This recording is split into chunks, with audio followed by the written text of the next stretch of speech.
And Aishwarya.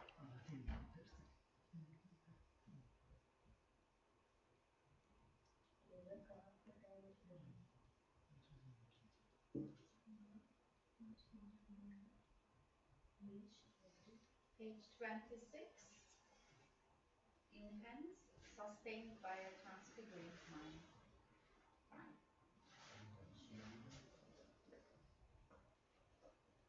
So we'll begin tonight with the definition of Titan as we hear from Sri Aurobindo. It actually comes from Greek mythology, and it was a family of gigantic beings. But Sri Aurobindo uses it in a very different way, and I will read to you quite a lot that he says on the Titan. First, from his essays in philosophy and yoga. The Titan's instincts call for a visible, tangible mastery and a sensational domination. How shall he feel sure of his empire unless he can feel something writhing helpless under his heel? If in agony, so much the better. What is exploitation to him unless it diminishes the exploited? To be able to coerce, exact, slay overtly, irresistibly, it is this that fills him with a sense of glory and dominion. For he is the son of division and the strong flowering of the ego. To feel the comparative limitation of others is necessary to him that he may imagine himself immeasurable, for he has not the real self-existent sense of infinity, which no outward circumstance can abrogate. Contrast, division, negation of the wills and lives of others are essential to his self-development and self-assertion. The Titan would unify by devouring, not by harmonizing.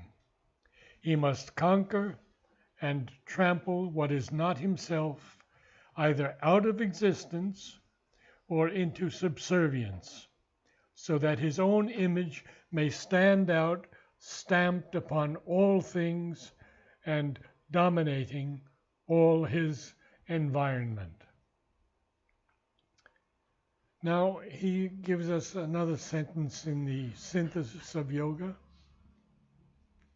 The Titan, who lives in his own inordinately magnified shadow, mistakes ego for the self and spirit, and tries to impose his fragmentary personality as the one dominant existence upon all his surroundings. And again, he expands this in essays in philosophy and yoga.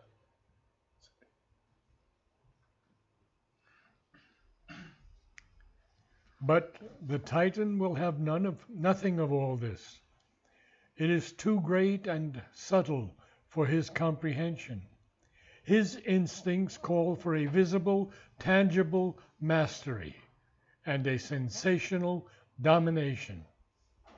And then he goes on to say in Essays Divine and Human, the mental or vital demigod, the Asura, Rakshasa, and Pisacha, Titan, vital giant, and demon, are superhuman in the pitch and force and movement and in the make of their characteristic nature.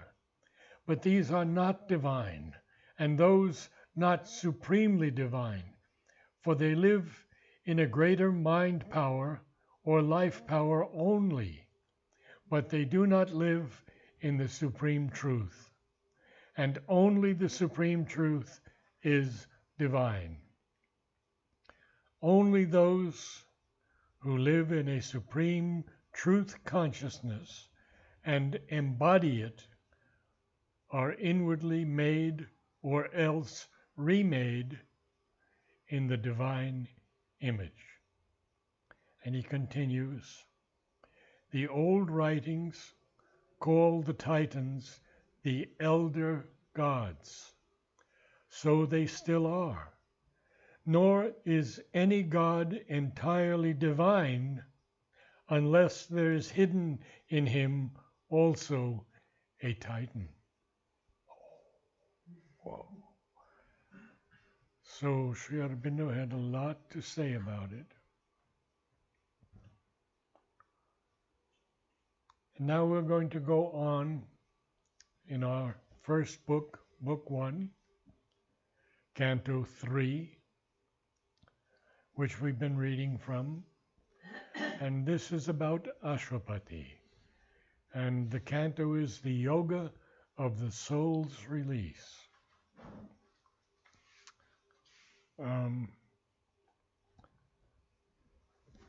What was the line again? The lines? In hands.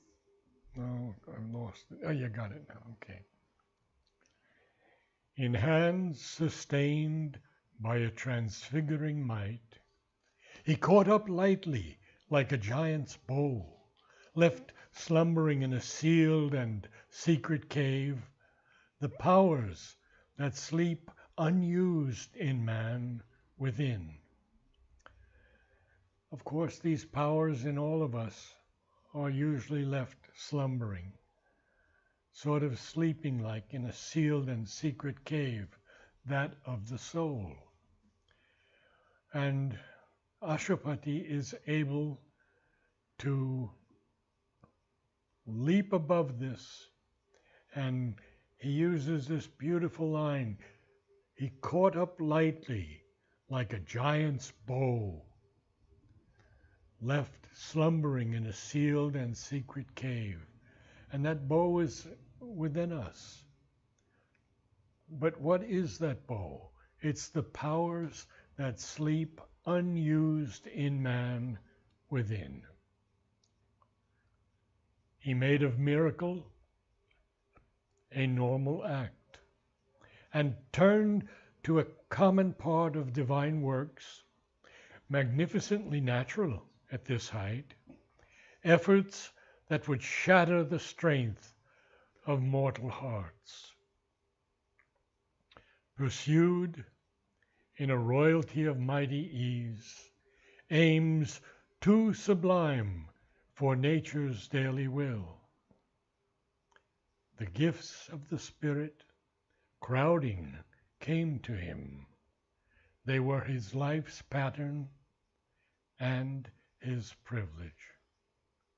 So these powers that Ashwapati has received, these powers that can make of miracle a normal act, and aims too sublime for daily will of nature, capital N in nature, let's remember.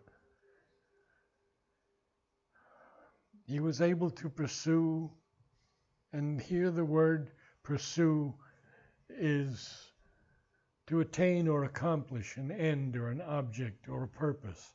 And I think that's the best definition for pursued here. In a royalty of mighty ease, what did he pursue? Aims too sublime for nature's daily will. The gifts of the Spirit crowding came to him because he's able to take up these powers that are asleep normally in us. And when he has opened to them, they become his life pattern and his privilege. It's amazing. He's on a different level of existence than our body, life, and mind here.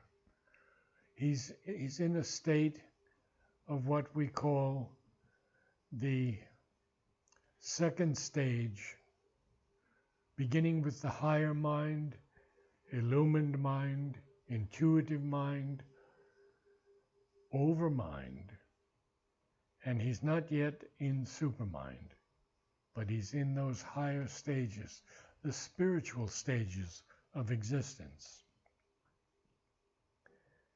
A pure perception lent its lucent joy. Its intimate vision waited not to think.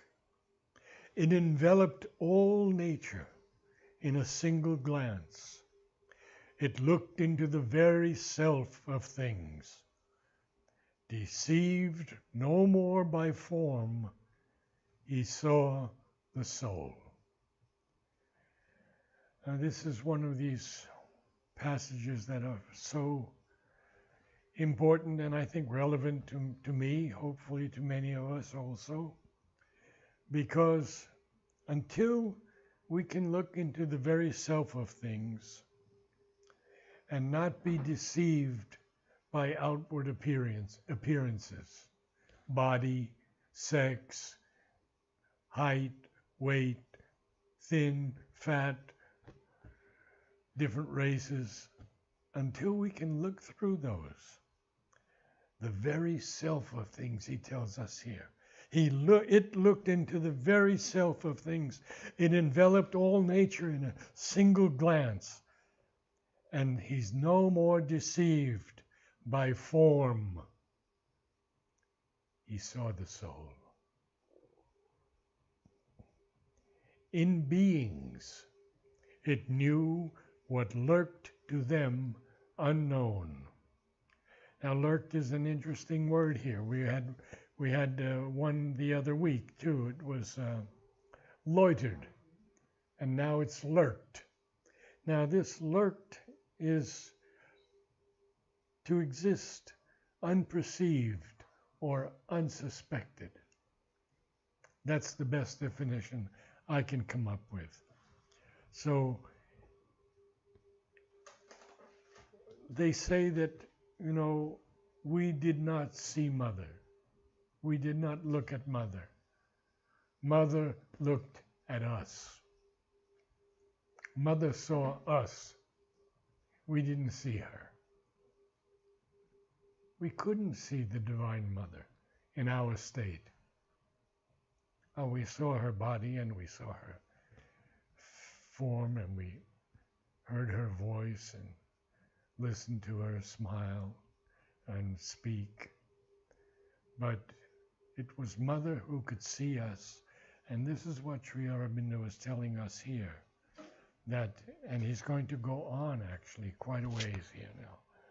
So he's no more deceived by form, and he can see the soul. In beings, all beings, he knew what lurked to them unknown. It seized the idea in mind, the wish in the heart.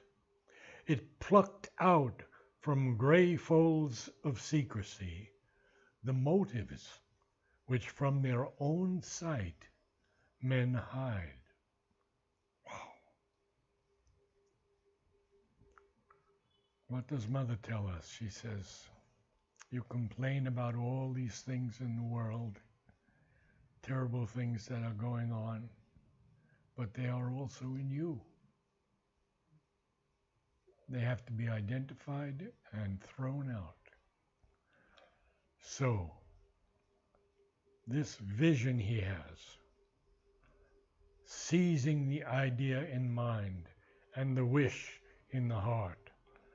I used to talk to Aurobindo Basu about Churchill during the war, because you can feel in Churchill's words Sri Aurobindo's influence, almost giving him word for word in his greatest speeches.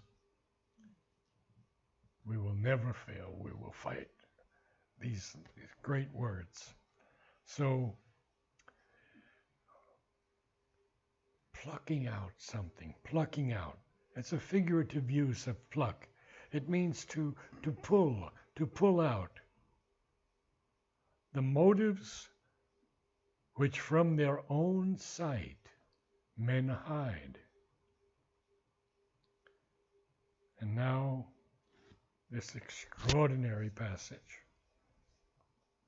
He felt the beating life in other men, invade him with their happiness and their grief, their love, their anger, their unspoken hopes, entered in currents or in pouring waves into the immobile ocean of his calm. And when we went before Mother, she saw our past, she saw our present, and she saw the potentials for our future. She even said that to me, which was quite shocking for a young man, about the potentialities in us.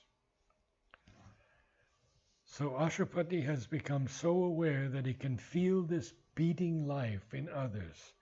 He can even feel their happiness and their grief invade him, in other words, come into him, as well as their love and anger and their unspoken hopes. And they enter into him in currents or pouring waves. But his calm is so deep that he is undisturbed. He heard the inspired sound of his own thoughts, re-echoed in the vault of other minds. I would suggest that you listen to a couple of Churchill's speeches when England was being bombed.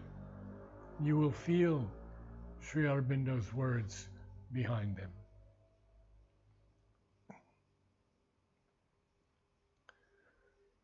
The world's thought streams traveled into his ken, into his knowledge.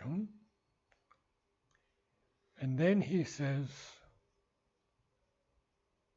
so wonderfully, his inner self grew near to others' selves and bore a kinship's weight, a common tie, yet stood untouched, king of itself, alone.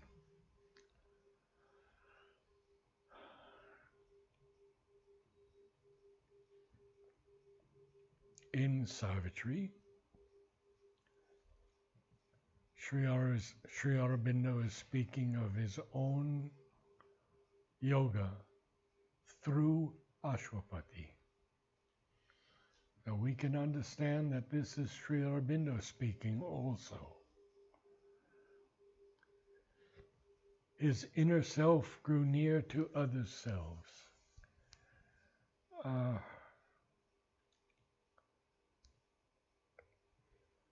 I have met him 4 times, I believe. And Mother confirmed that these were true meetings. And the last meeting was on 9/9/99 when he was in his settled physical home, seated in his chair, and I came up to him and bowed and knelt down before him, and he allowed me to massage his feet. And I asked, Basu, what does this mean? He says, it means you have surrendered to him, but now you have to make the surrender more complete. And that's my life's work. That's all of our life's work, to make our surrender more complete. So we'll go on now with Ashwapati's opening to all of these things. And he once told Dilip Kumar Roy, who said, Krishna is everything to me. And he said to Dilip, if you can give yourself to Krishna, you can give yourself to me. A magical accord, quickened and attuned to ethereal symphonies, the old earthy strings. It raised the servitors of mind and life to be happy partners in the soul's response. Tissue and nerve were turned to sensitive chords, records of luster and ecstasy. It made the body's means, the spirit's acolytes. So there's a lot to talk about here. An accord, of course, is an agreement or a harmonious correspondence of things or properties. So we have a magical accord here that has quickened and attuned. Now, what is this idea of quickened and attuned? Well, of sounds, it's an agreement in pitch and tone. It's a harmony. It's something made alive, vitalized. So that magical accord quickened and attuned to what? To ethereal symphonies, the old earthy strings. Ethereal, I think, probably here the best definition would be celestial or heavenly. It raised the servitors of mind and life, servitors, of course, servants, to be happy partners in the soul's response. Now, the earthy strings are the common strings, and they're being now tuned to sensitive chords. So we have the symphonies and the strings and the servitors of mind and life who are now becoming happy partners in the soul's response. And we have even tissue and nerve were turned to sensitive chords, records of luster and ecstasy. It made the body's means, the spirit's acolytes. So you see all the things we have here. We have mind and life, tissue and nerve, and the body, all now tuned to sensitive chords, turned actually to sensitive chords. A heavenlier function with a finer mode, lit with its grace, man's outward earthliness. This brings to my mind the memory of Purani's meeting with Sri Aurobindo. Purana comes before him and he sees that Sri Aurobindo is no longer the thin, almost emaciated man that he once knew. And his skin has changed from a very dark, almost black complexion, almost to white. And he says to Sri Aurobindo, "What has happened to you?" And Sri Aurobindo says back to him, because he sees Purani's new beard, and he says, "And what has happened to you?" So he played back at him. So we see this heavenlier function with a finer mode that is lighting up with its grace man's outward earthliness. And then there's a semicolon, because he's not finished yet. He wants us to know that the soul's experience of its deeper sheaths no more slept drugged by matter's dominance. And this problem of matter is something we have all faced and will continue to face for centuries to come, because it is the last thing that's going to be supramentalized. Matter is dull, inert, unresponsive. So many poets have used the word clay, that we are clay. Men are clay. A.E. uses it very, very freely and very beautifully. If you get a chance to read some of A.E.'s poems, or I could bring some next week and read a couple to you. His legal name was George Russell, but he went by A.E., and he was a very close friend of Yeats. And they were in the Irish movement. So, this soul's experience of its deeper sheaths is no longer sleeping, drugged by matter's dominance. Matter is, of course, dominant, and science has approached spirituality from the bottom side, whereas Sri Aurobindo says we do it from the top. So science is going to get there one day also, as it improves, and it's already agreeing that there is a consciousness that has created this universe. That was never a term in science before. So I'll continue a little more, and then we'll have someone read the whole thing. In the dead wall, closing us from wider self, into a secrecy of apparent sleep, the mystic tract beyond our waking thoughts, a door parted, built in by matter's force, releasing things unseized by earthly sense, a world unseen, unknown by outward mind, appeared in the silent spaces of the soul. Alliteration, silent spaces, soul. So now we're going to see that there's this dead wall. And last week I talked to you about this veil that's behind our heart, this lid that is over our mind that keep us from the divine. So now we have learned that it is a dead wall that keeps us from our wider self, into a secrecy of apparent sleep, the mystic tract beyond our waking thoughts.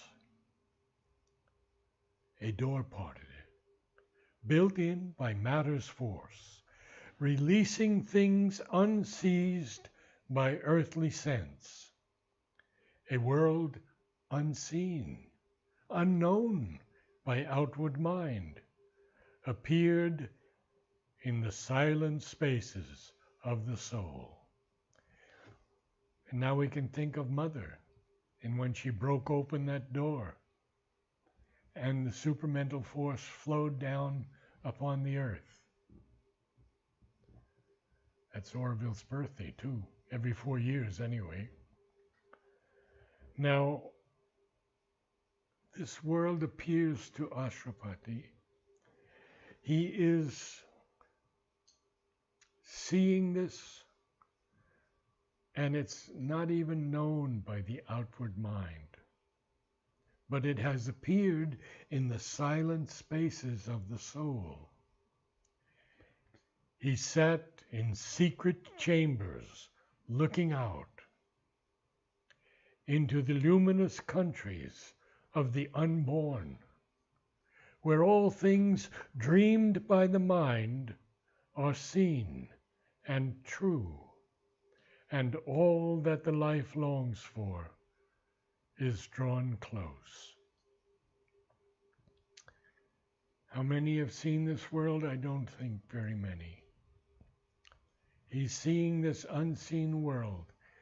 Outward mind has no capacity to see it, but it's appearing now in the silent spaces of his soul. And he's sitting in these secret chambers, looking out into the luminous countries of the unborn. And these luminous countries of the unborn have the ability to become born.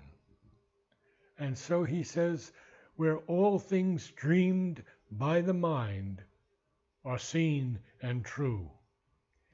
And Mother does tell us this, that wherever we are in sleep and we dream of something, there is some truth in that experience.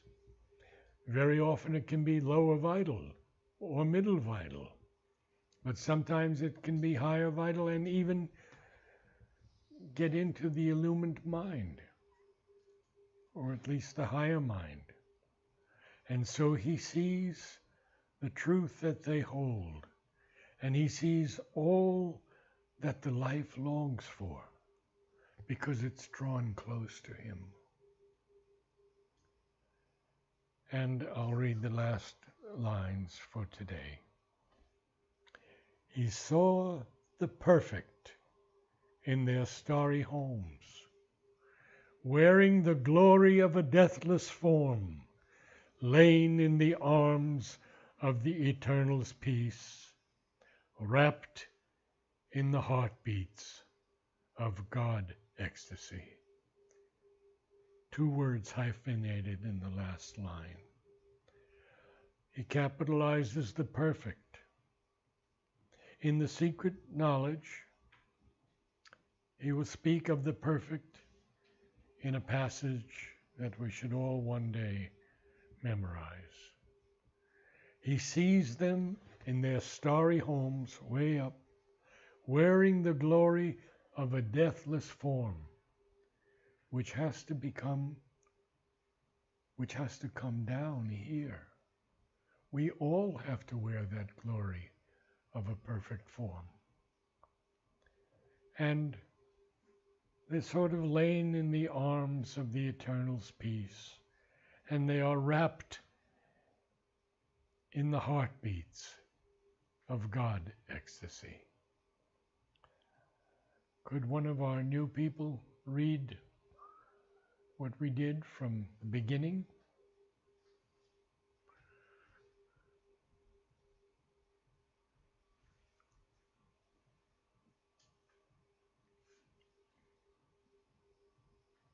Started by Enhance. Yes.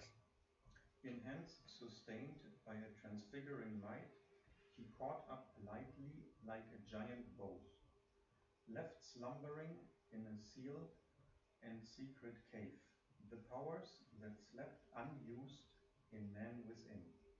He made of miracle a normal act, and turned to a common part of divine works, magnificently natural at this height, efforts that would shatter the strength of mortal hearts, pursued in a royalty of mighty ease. Aims too sublime for nature's daily will. The gifts of the spirit crowding came to him. They were his life's patterns and his privilege. A pure perception lent its lucent joy. Its intimate vision waited not to think. It enveloped all nature in a single glance. It looked into the very self of things. Deceived no more by form, he saw the soul. In beings it knew what lurked to them unknown. It seized the idea in mind, the wish in the heart. It plucked out from the grey folds of secrecy the motives which from their own side men hide. It felt the beating life in other men, invade him with their happiness and their grief, their love, their anger, their unspoken hopes, entered in currents or in pouring waves, into the immobile ocean of his calm. He heard the uninspired sound of his own thoughts, re-echoed in the vault of other minds. The world's tough streams traveled into his ken. His inner self grew near to other selves, bore a kinship weight, a common tie, yet stood untouched, king of itself alone. A magical accord, quickened and attuned to eternal symphonies, the old earthy strings.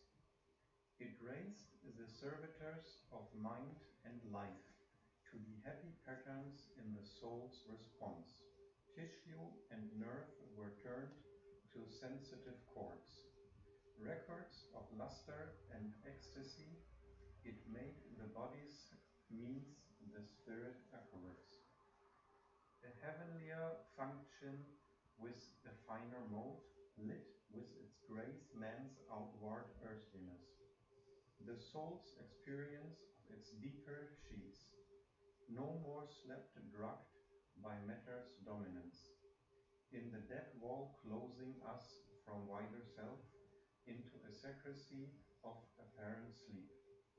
The mystic tracked beyond our waking thoughts a poor pattern built by matter's force, releasing things unseized by earthly sense. A world unseen, unknown by outward mind, appeared in the silent space of the soul. He sat in secret chambers looking out into the luminous countries of the unborn, where all things dreamed by the mind are seen and true, and all the life longs for the drawn close. He saw the perfect in their starry homes, wearing the glory of a deathless form, lain in the arms of the eternal peace, wrapped in the heartbeats of God ecstasy. Thank you. We'll concentrate for a few moments and then end with Om.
If you have any questions,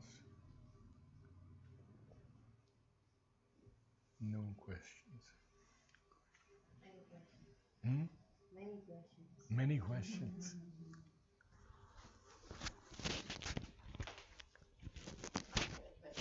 Yes.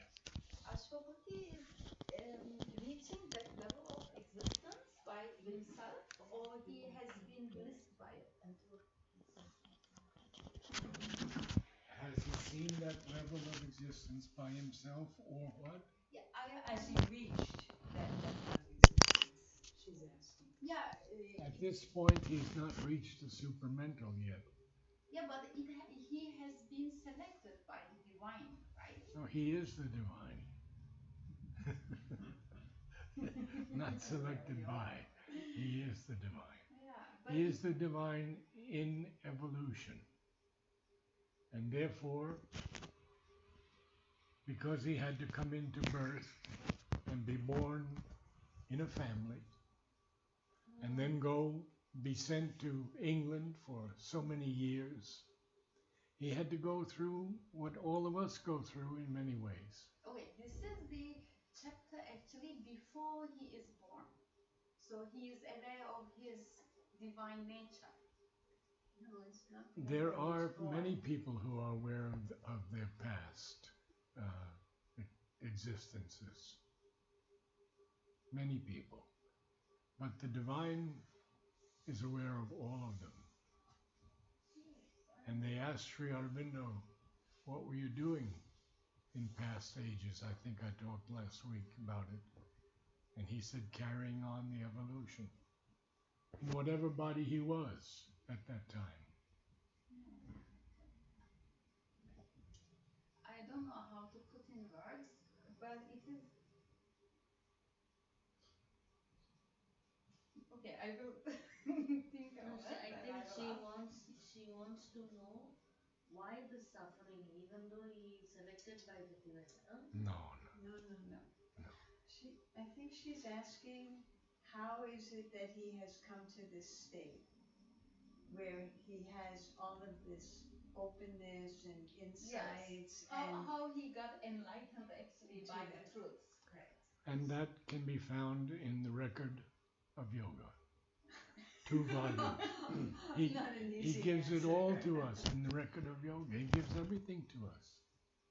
He tells all the experiments that he made coming to this.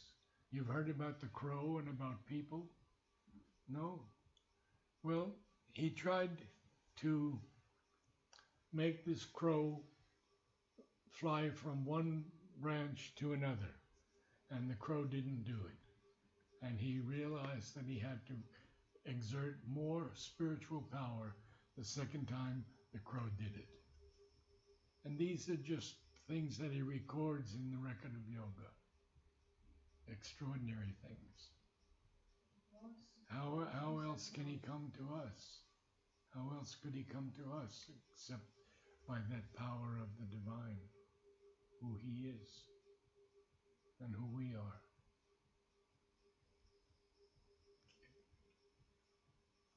Are you trying to get Ashwapati's thing in the story, what's happening to him in the story, how it happened to him in the story? Because Narad is explaining what's happening to Sri Aurobindo. But in the story, this king does this sadhana because he feels that things are really difficult for people and that we need a savior to come to help.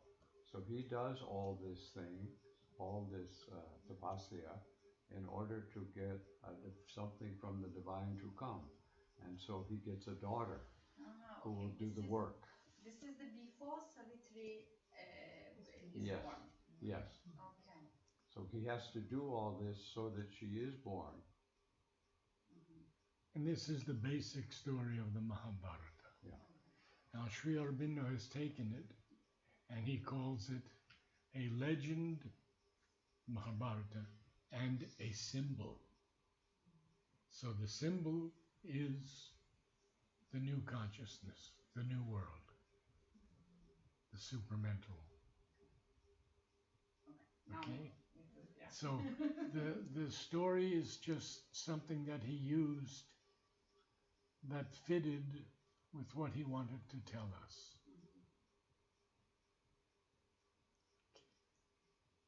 What is a dead wall? Hmm? What is a dead versus alive wall? The A dead, dead wall is that the wall doesn't exist and it's just like a imagination that there's a wall, or it's a weak wall, or what is it? it's basically a wall that's in front of all of us and that we have to break through. And that's a dead wall. It's a non-responsive wall. And we have to break through it. But all get- walls are dead. Is that what it is? All implying walls- here?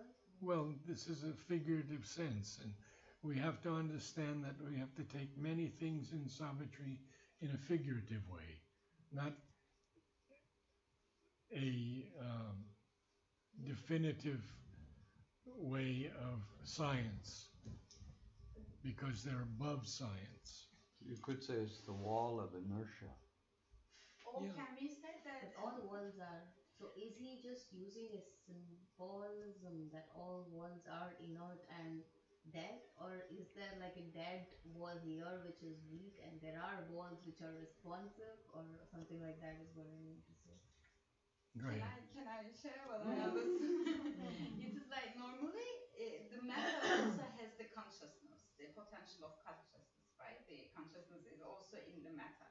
But it is a wall, there is no consciousness in it, and it protects us to reach that consciousness. So it is a dead wall. Normal walls also has some. So that's what I got. Thank you. That's a good. But we should not take everything too literally. Oh, really? Because- But every word is put in its place and means something. Yes, really there. exactly. But we also have to realize that Sri Aurobindo has written from a consciousness that is so far above ours that we can't take it literally all the time. We have to understand many things are figurative. Many things are symbolical. And Savitri is filled with symbols and parables to make us in some way open, perhaps from a different angle, from a different level. So symbolism is very important. Parables, very important. And we try to go above our minds that struggle to understand some things.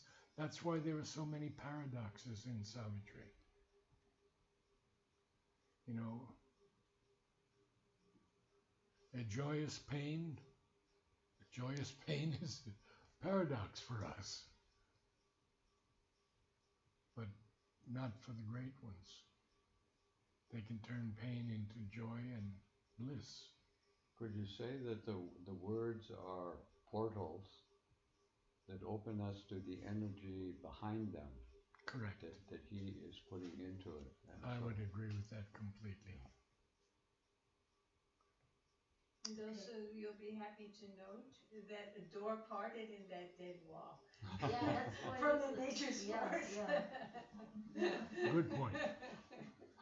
Yeah, I wondered the same. So what does it mean then in the text?